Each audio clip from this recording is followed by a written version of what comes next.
First, this week we celebrated Inviting In Day on August 2nd, which also happens to be Uncle Jimmy, James Baldwin's birthday. Inviting in disrupts traditional power dynamics that don't center the experiences of Black, LGBTQIA+, and same-gender-loving people. And it reminds us that no one is entitled to information about the lived experiences of others. It also encourages everyone to increase competence and compassion so we can talk more about the things that society tells us that we should be ashamed of. The goal is to make space so we can all get free. In celebration of Brother Baldwin's heavenly birthday and the many ways in which he invited others into important parts of his life, as well as the Black experience, without apology, NBJC partnered with The Root to produce a 3-part mini-documentary to really talk about the promise of inviting in juxtaposed against the problems with coming out, or the expectation that queer, trans, and non-binary people owe explanations about important parts of who we are and how we show up in the world to other people who don't demonstrate competence or compassion, that don't make us feel safe or loved or valued. The facts are we don't owe anybody anything, and we should also trouble the expectation that cis heterosexual people don't have to come out but expect others to. That's the heterosexual agenda at work, y'all. Work woke. You can view the mini documentary via nbjc.org or theroot.com. Second, DaBaby has issued an apology in the wake of homophobic comments and derogatory and factually inaccurate remarks about HIV/AIDS made during his Rolling Loud set. It is worth noting the long history of rappers and other entertainers, particularly saying problematic things about Black people generally and LGBTQIA+, same-gender-loving Black people more specifically.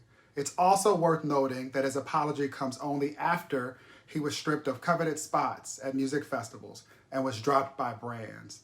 And I know I'm not the only one who noticed that his apology also included a dig at anyone seeking to hold him accountable or to invite him to hold himself accountable.